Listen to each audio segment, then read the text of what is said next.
Hola, bienvenidos a todos nuevamente a Legislación Mercantil.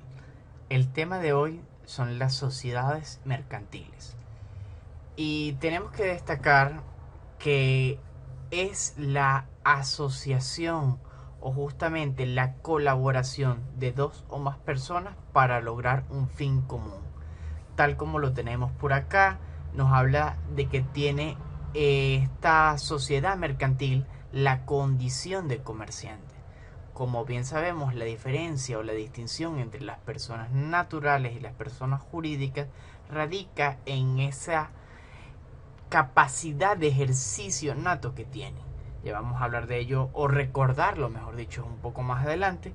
Sin embargo, quiero que se queden con la idea de que las sociedades mercantiles son aquellas que tienen personalidad jurídica, son las que tienen la capacidad de justamente ser comerciantes o por solo ser quien son, es decir, bajo tener esa forma de sociedad mercantil, ya tienen la condición de comerciante.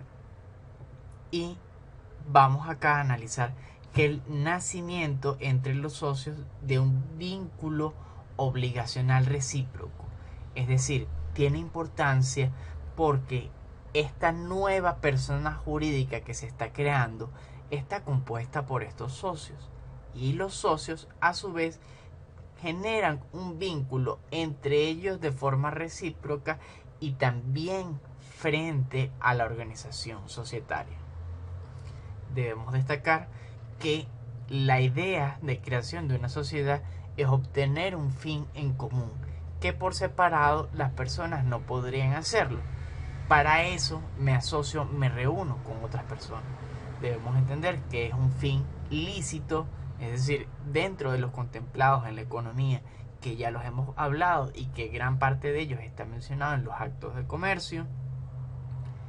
Y tenemos algunas otras sociedades que bien sirven para desarrollar algunas actividades específicas, no son o no están dentro del comercio, pero pueden verse o adquirir la capacidad de comerciantes. Porque en Venezuela tenemos plena libertad de crear compañías o sociedades. Vuelvo y les repito, nosotros tenemos la libertad de hacer todo lo que no se nos esté prohibido, mientras que los funcionarios públicos única y exclusivamente pueden hacer lo que se les está permitido. O sea que esa gran distinción en las sociedades se manifiesta de forma tajante y entender ese fin común dentro del ámbito del Estado, ese bien común que se persigue, pero las sociedades mercantiles son las partes, los intervinientes, los que deciden cuál es ese fin común, que en el derecho mercantil es el ejercicio o la actividad de ejercer uno o más actos de comercio. Eso también tiene cierta incidencia que ya vamos a ver cuando se presenten algunas figuras, algunas de las figuras jurídicas que se embisten en la forma de sociedades mercantiles. Es decir, que las sociedades mercantiles son lo general y hay diferentes figuras particulares que encarnan ese espíritu societario.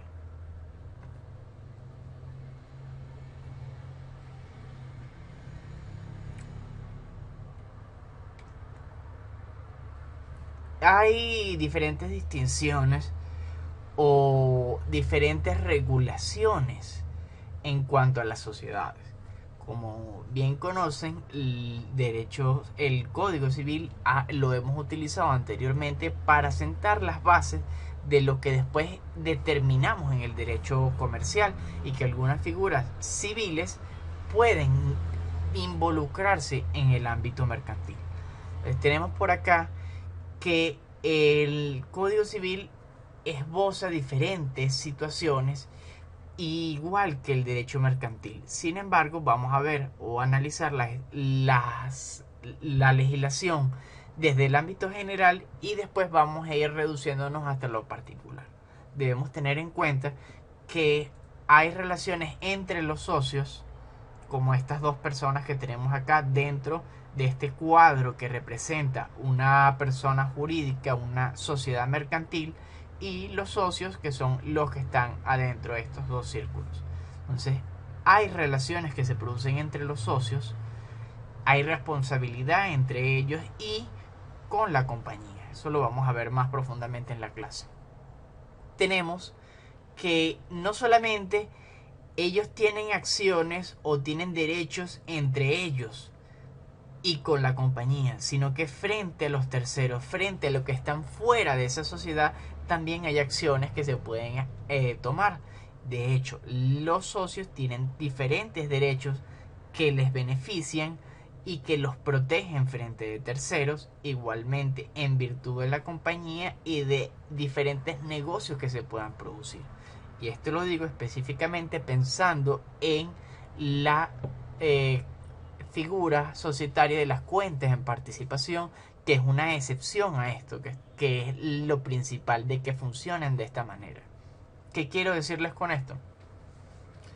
Que en principio este cuadro, esta persona jurídica, esta sociedad responde frente al tercero y que hay circunstancias excepcionales en las cuales uno de los socios puede tener relación con los terceros sin que afecte a la persona jurídica. Entro tanto con los principios, con las excepciones, para que lo visualicen de una forma clara.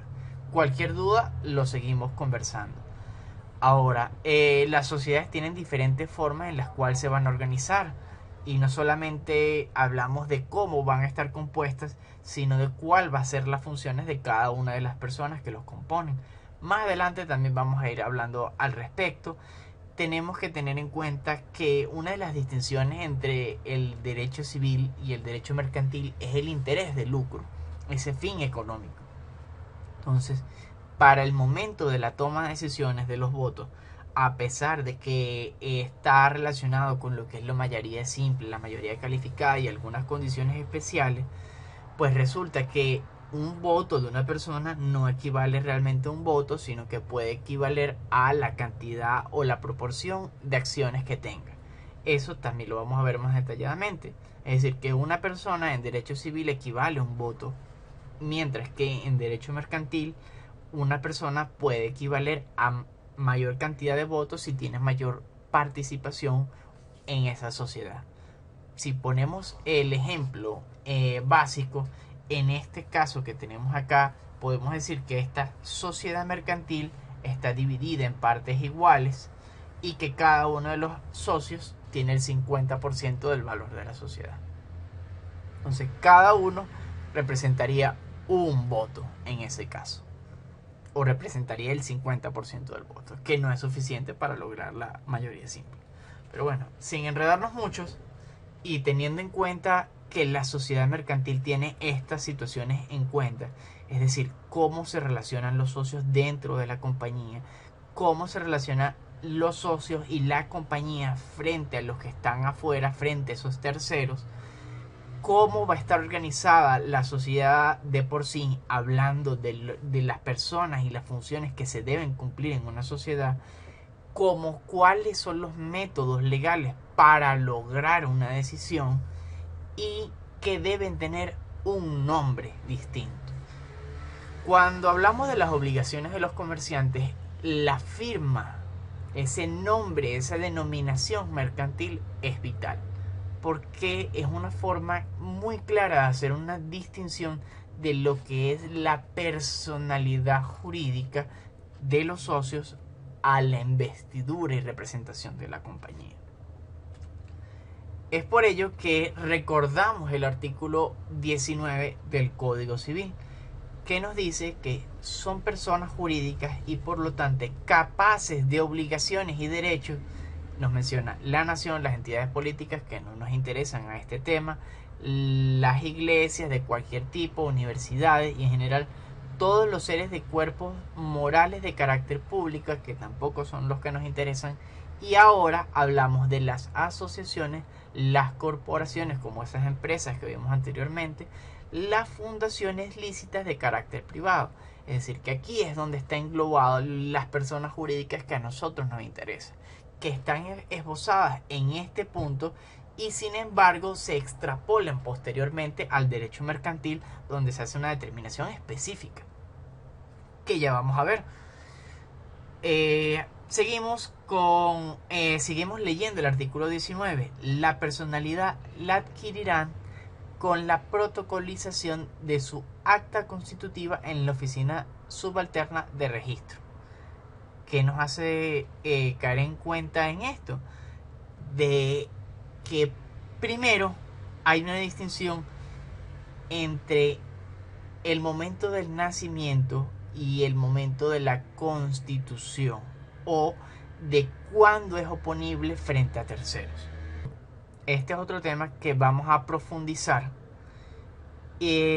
para entender más claramente las consecuencias de en qué momento nace y en qué momento puede generar acciones contra terceros, y que esto repercute contra los socios. Ahora, continuamos leyendo. Decimos que el acta constitutiva debe expresar el nombre, domicilio, objeto, corporación, fundación, es decir, va a determinar algunos de esos ámbitos, la forma en la cual va a ser administrada, la forma en la cual va a ser dirigida. Entonces, incluso se establece un periodo de tiempo de 15 días. Para que entiendan a grosso modo, pues volvemos a recordar este artículo 19, donde nos especifica las personas jurídicas. ¿Por qué? Para entender que estas sociedades mercantiles son personas jurídicas. Y entramos con uno de los artículos que están esbozados anteriormente.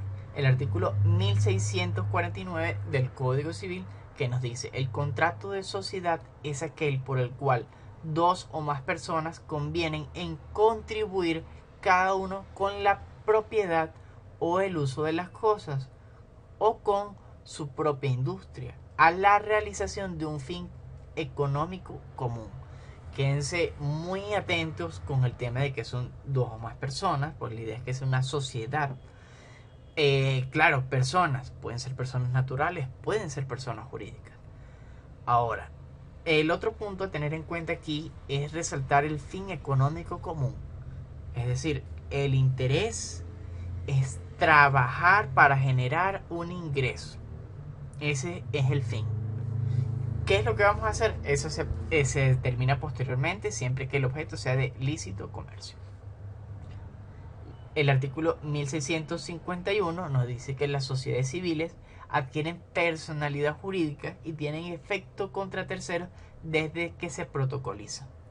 Es decir, os vuelvo a destacar, aquí hay una distinción entre lo que son las sociedades civiles y las sociedades mercantiles.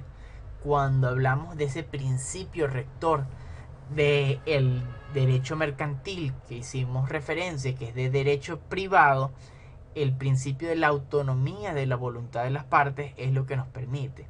Claro, como hay un interés económico y se entiende que va a comenzar a ejercer un negocio esa persona jurídica que ya existe porque las partes acuerdan asociarse, pero que no está ni protocolizada, es decir, que no tiene efectos contra terceros, entonces veremos cómo los socios entonces adquieren esa responsabilidad en su representación de esa compañía. Es decir, que en esos casos la compañía ya existe, sin embargo no tiene efectos contra terceros, pero puede encarar esos efectos frente a terceros los socios, y principalmente el socio que obliga, que suscribe o que represente a la compañía en ese negocio en concreto. Seguimos analizando el Código Civil. Tenemos el artículo 1652, el cual nos dice que la sociedad comienza desde el momento mismo de la celebración del contrato, si no se ha pactado otra cosa. Otro artículo, otro fundamento, otro sustento que nos hace la determinación que acabo de comentarle. Seguimos con el artículo 1659.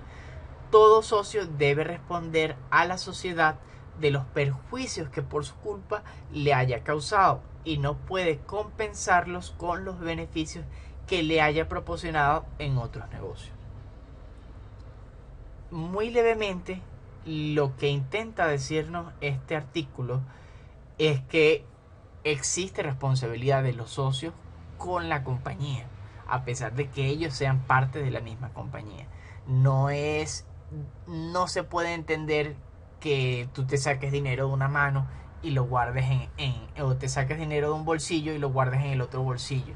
Cuando hablamos de que perteneces a una sociedad, esa sociedad es otro bolsillo, no es tu bolsillo, por lo tanto no puede entenderse de esa forma. Y así como puedes ocasionar beneficios, puede causar perjuicios y debes hacerse responsable dentro de las causas o que haya producido ese perjuicio de una manera que no sea del riesgo económico común, por plantearlo de una manera. Entonces, muy levemente es lo que nos esboza este artículo, o por lo menos para hacerles una explicación bastante resumida. Seguimos con el artículo 1655, que nos dice: el socio que se ha obligado a aportar una cantidad de dinero y no lo hiciere oportunamente, responderá de los intereses desde el día en que debió entregarla, y también de los daños y perjuicios si hubiere lugar de ello. Recordando la segunda parte del artículo anterior, esta disposición se aplica al socio que toma para su utilidad personal alguna cantidad perteneciente a la sociedad, a contar del día en que la toma. Justamente por los intereses y la seguridad de los socios, se entiende que esa compañía es otro bolsillo, se entiende que es otra personalidad jurídica. Y si tú abusas dentro de las funciones que tienes allí determinadas, pues acarrea consecuencias jurídicas directas contra la persona.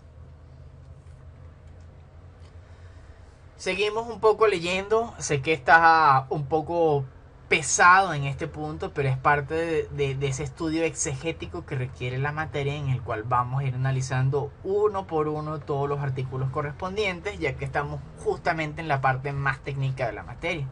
Seguimos con el artículo 1661, que nos dice: el socio tiene acción contra la sociedad, no solo por la restitución de los capitales desembolsados, en el caso que eso haga referencia, sino también por las obligaciones contraídas de buena fe en los negocios de la sociedad y por los riesgos inseparables de su gestión. Ese está bastante claro. El último artículo que vamos a hablar del Código Civil con respecto a este tema hoy es el 1670. Cuando una decisión deba tomarse por mayoría, esta se computará por persona y no por haberes, salvo convención en contrario. Como les hice destacar, esto es en relación a las sociedades civiles, las relaciones mercantiles. Lo que les interesa es justamente cuál es la capital, cuánto es tu representación del capital accionario, cuánto es tu participación, cuánto es tu porcentaje de propiedad, entre comillas, cuál es tu porcentaje de propiedad de la compañía, porque en base a ello deberías tener esas relaciones o ese derecho de voto. Sin embargo, ya vamos a ver que hay algunas figuras que, en fundamento de ese principio de la autonomía de la voluntad de las partes, a lo mejor lo que se requiere es que esa persona tenga gran cantidad o participación en la compañía, pero que no contribuya a las decisiones, y que esas participaciones tengan unas consideraciones diferentes al momento de decidir. ¿Qué significa esto? Que estamos hablando de tanto principios como excepciones, para que entiendan que es muy amplio lo que se puede hacer en cuanto a la asociación de personas para lograr un fin económico. Y entramos en la legislación mercantil propiamente. El Código de Comercio, en su artículo 200, nos dice que las compañías o sociedades de comercio son aquellas que tienen por objeto uno o más actos de comercio, sin perjuicio de lo dispuesto por leyes especiales. Las sociedades anónimas y responsabilidad limitada tendrán siempre carácter mercantil, cualquiera que sea su objeto, salvo, como ven acá, la explotación agrícola, que lo comentamos también en las clases pasadas cuando hablamos de los objetos, los actos de comercio, los actos objetivos de comercio.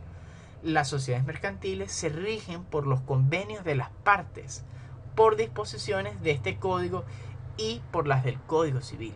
Y me gusta pensar que la intención del legislador al hacer esta mención en este orden, eso es justamente lo que busca ese derecho privado es justo lo que busca esa confianza de las partes, porque lo principal es el convenio de las partes, posteriormente lo que rige el código y en su defecto lo que aplique para el Código Civil. Esto sin dejar de lado lo que son las leyes especiales y las prohibiciones. Muy importante las prohibiciones. Seguimos con el artículo, nos dice que su parágrafo único: el Estado, por medio de los organismos administrativos competentes, vigilará el cumplimiento de los requisitos legales establecidos para la constitución y funcionamiento de las compañías anónimas y sociedades de responsabilidad limitada. ¿Qué nos quiere decir con esto? Bueno, que ya está creado una estructura la cual vigila esas formalidades de los comerciantes, como también hablamos en la clase pasada. Entonces, existen esos comerciantes poco formales, muy formales, formales propiamente dicho, y es debido a que van cumpliendo con este conjunto de requisitos tanto para la constitución como para su funcionamiento, porque como vamos a ver más adelante, cada una de esas figuras tiene sus particularidades y hay que ir renovando o reafirmando quiénes son las personas que están allí a cargo. Seguimos con el artículo 201, que así como el artículo 2 nos habla de ese listado de aspectos objetivos de comercio, aquí el 201 nos da el listado de lo que son las compañías de comercio y dice así: artículo 201 del Código de Comercio. Las compañías de comercio son de las siguientes especies. Primero, la compañía en nombre colectivo. Segundo, la compañía en comandita. Tercero, la compañía anónima. Cuarto, la compañía de responsabilidad limitada. Cada una acompañada de una pequeña y breve descripción que estudiaremos justamente en el momento en que cada uno de esos puntos vaya a ser estudiado. Este artículo no tiene cuatro especies, sino que realmente tiene 5, solamente que esta quinta es una excepción. Nos dice justo al final: hay además la sociedad accidental o de cuentas en participación, y destaca que no tiene personalidad jurídica. Las anteriores sí la tienen.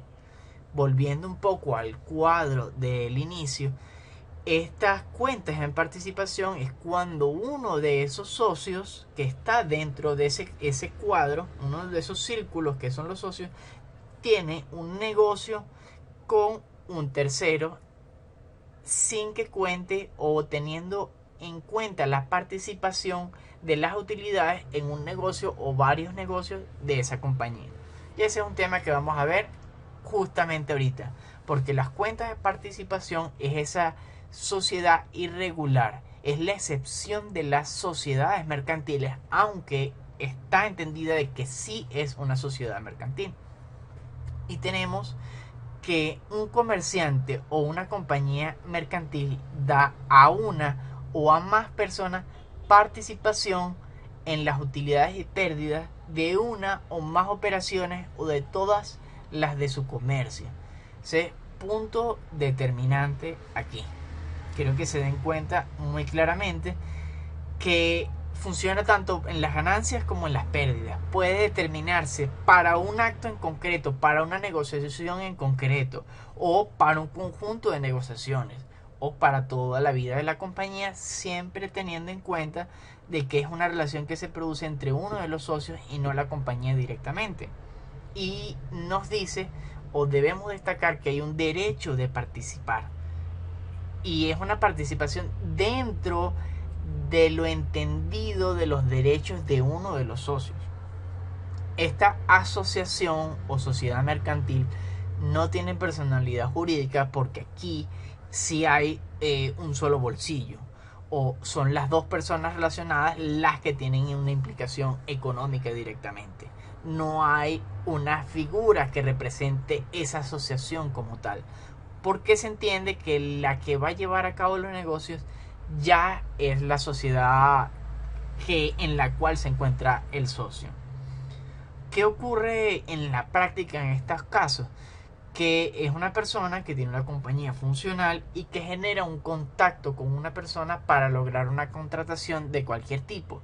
Entonces, esta persona, por lograr la contratación, ya sea, mira, venta de 5.000 kilos de lo que sea, se produce esta participación en las utilidades para ese contacto que se genera. Entonces él hace ya una intermediación entre comillas.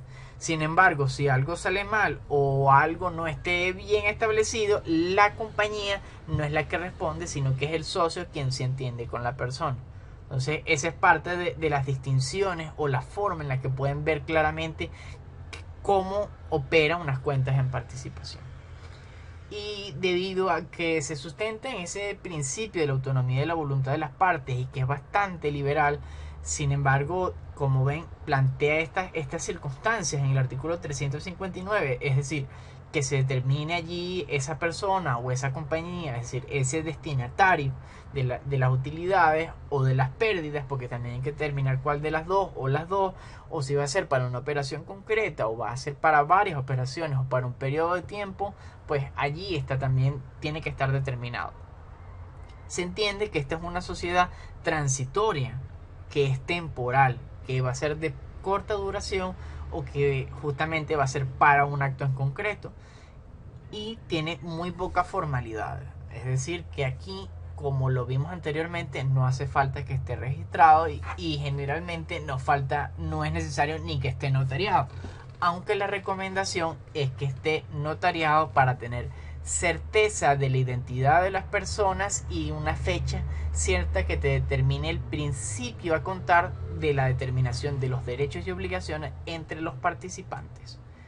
Seguimos destacando que la formalidad real que debe tener es que el documento conste por escrito. Debemos recordar que las partes intervinientes tienen que tener capacidad. Igualmente, si esta negociación se está haciendo en función de que va a ser una compañía anónima y realmente para la negociación final se requiere que sea otra clase de sociedad, por ejemplo, una de comandita simple, entonces aquí el objeto no está correctamente determinado o la persona no tiene la capacidad para ejercer, o la sociedad mercantil, mejor dicho, esa persona jurídica no tiene la capacidad para intervenir. Mientras que vemos acá que el objeto debe estar determinado cuando nos referimos a ese régimen de ganancia, de utilidades, de pérdidas, de tiempos, de negocio en concreto o conjunto de negocios en específico. Igualmente destacamos que tiene que ser un objeto de lícito comercio y que existe una responsabilidad limitada por parte de la compañía y de los otros socios, porque se entiende que allí la interacción, la sociedad de cuentas en participación realmente está constituida por uno de los socios y un tercero. Entonces allí la responsabilidad recae en ese socio y no en los demás, no en la compañía. Seguimos un poco hablando de las cuentas en participación y el artículo 360 nos dice que los terceros no tienen derechos ni obligaciones sino con respecto de aquel con quien haya contratado, como ya lo venía diciendo. El 362 nos dice, en el caso de quiebra, los participantes tienen derecho a ser colocados en el pasivo de los fondos con que han contribuido, en cuanto a estos excedan de la cuota de pérdida que les corresponda. Ahí está algo muy interesante que les voy a dejar justamente para la participación sincrónica de la clase. Seguimos con los artículos. El 363 nos dice, salvo lo dispuesto en artículos anteriores, la sociedad accidental se rige por las convenciones de las partes. Te vuelven a destacar justamente esa autonomía de la voluntad de las partes, ese principio rector y fundamental del derecho mercantil. Recuerden que esa sociedad accidental tiene también el nombre de cuentas en participación. Seguimos con el último artículo de hoy, el artículo 364, que nos dice, estas asociaciones están exentas de las formalidades establecidas para las compañías, pero deben probarse por escrito. Ese es el único requisito que está establecido para eso. Bueno, muchísimas gracias por su atención y sigamos con la siguiente parte de la clase, con las cooperativas.